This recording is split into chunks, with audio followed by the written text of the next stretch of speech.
in Congress, July 4th, 1776, the unanimous declaration of the 13 United States of America. When, in the course of human events, it becomes necessary for one people to dissolve the political bands which have connected them with another, and to assume among the powers of the earth the separate and equal station to which the laws of nature and of nature's God entitle them, a decent respect to the opinions of mankind requires that they should declare the causes which impel them to the separation. We hold these truths to be self-evident, that all men are created equal, that they are endowed by their Creator with certain unalienable rights, that among these are life, liberty, and the pursuit of happiness. That to secure these rights, governments are instituted among men, deriving their just powers from the consent of the governed. That whenever any form of government becomes destructive of these ends, it is the right of the people to alter or to abolish it, and to institute new government, lay in its foundation on such principles,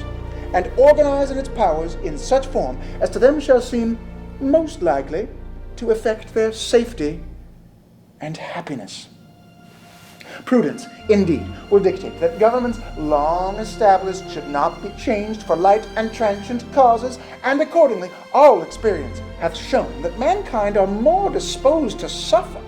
while evils are sufferable, than to right themselves by abolishing the forms to which they are accustomed. But when a long train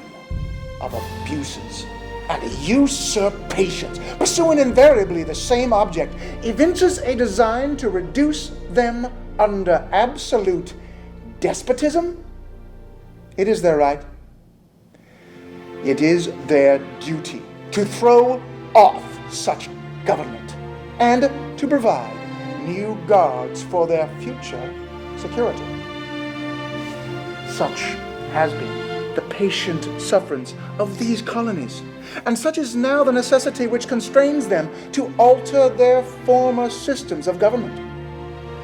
The history of the present King of Great Britain is a history of repeated injuries and usurpations, all having in direct object the establishment of an absolute tyranny over these states. To prove this, let facts be submitted to a candid world.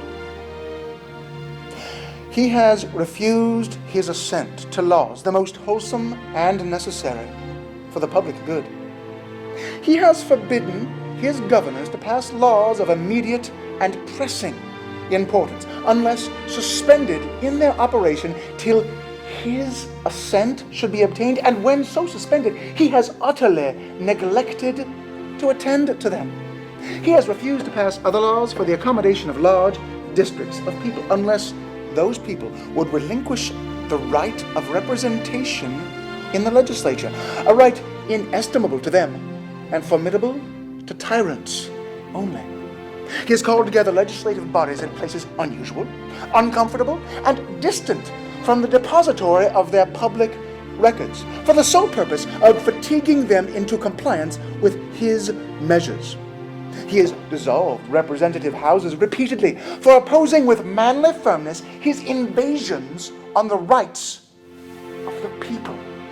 He has refused for a long time, after such dissolutions, to cause others to be elected, whereby the legislative powers, incapable of annihilation, have returned to the people at large for their exercise, the state remaining in the meantime exposed to all the dangers of invasion from without and convulsions within. He has endeavored to prevent the population of these states, for that purpose obstructing the laws for naturalization of foreigners,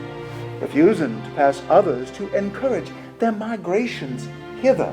and raising the conditions of new appropriations of lands. He has obstructed the administration of justice by refusing his assent to laws for establishing judiciary powers. He has made judges dependent on his will alone for the tenure of their offices and the amount and payment of their salaries. He has erected a multitude of new offices, sent hither swarms of officers to harass our people and eat out their substance. He has kept among us, in times of peace, standing armies without the consent of our legislatures. He has affected to render the military independent of and superior to the civil power. He has combined with others to subject us to a jurisdiction foreign to our Constitution and unacknowledged by our laws, giving his assent to their acts of pretended legislation for quartering large bodies of armed troops among us, for protecting them by a mock trial, for punishment for any murders which they should commit on the inhabitants of these states, for cutting off our trade with all parts of the world, for imposing taxes on us without our consent, for depriving us in many cases of the benefits of trial by jury,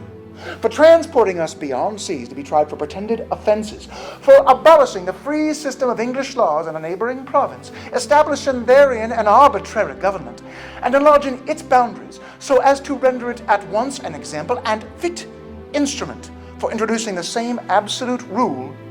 into these colonies, for taking away our charters, abolishing our most valuable laws, and altering fundamentally the forms of our governments, for suspending our own legislatures and declaring themselves invested with power to legislate for us in all cases whatsoever. He has abdicated government here, declaring us out of his protection and waging war against us. He has plundered our seas, ravaged our coasts, burnt our towns, and destroyed the lives of our people. He is at this time transporting large armies of foreign mercenaries to complete the works of death, desolation, and tyrannies already begun, with circumstances of cruelty and perfidy scarcely paralleled in the most barbarous ages, and totally unworthy the head of a civilized nation. He has constrained our fellow citizens taken captive on the high seas to bear arms against their country, to become the executioners of their friends and brethren, or to fall themselves by their hands. He has excited domestic insurrections among us,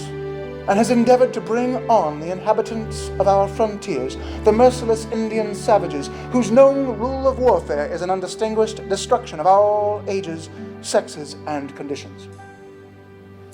In every stage of these oppressions, we have petitioned for redress in the most humble terms. Our repeated petitions have been answered only by repeated injury. A prince whose character is thus marked by every act which may define a tyrant is unfit to be the ruler of a free people. Nor have we been wanting in attentions to our British brethren. We have warned them from time to time of attempts by their legislature to extend an unwarrantable jurisdiction over us. We have reminded them of the circumstances of our emigration and settlement here. We have appealed to their native justice and magnanimity, and we have conjured them by the ties of our common kindred to disavow these usurpations, which would inevitably interrupt our connections and correspondence. They too have been deaf to the voice of justice and of consanguinity. We must, therefore, acquiesce in the necessity which denounces our separation, and hold them as we hold the rest of mankind, enemies in war, in peace, friends. We, therefore, the representatives of the United States of America, in General Congress assembled, appealing to the Supreme Judge of the world for the rectitude of our intentions, do, in the name and by the authority of the good people of these colonies, solemnly publish and declare that these united colonies are, of right ought to be, free and independent states, that they are absolved from all allegiance to the British Crown, and that all political connection between them and the state of Great Britain is, and ought to be, totally dissolved, and that, as free and independent states, they have full power to levy war, conclude peace, contract alliances, establish commerce, and to do all other acts and things which independent states may have right to do. And for the support of this declaration, with a firm reliance on the protection of divine providence, we mutually pledge to each other our lives, our fortunes, and our sacred honor.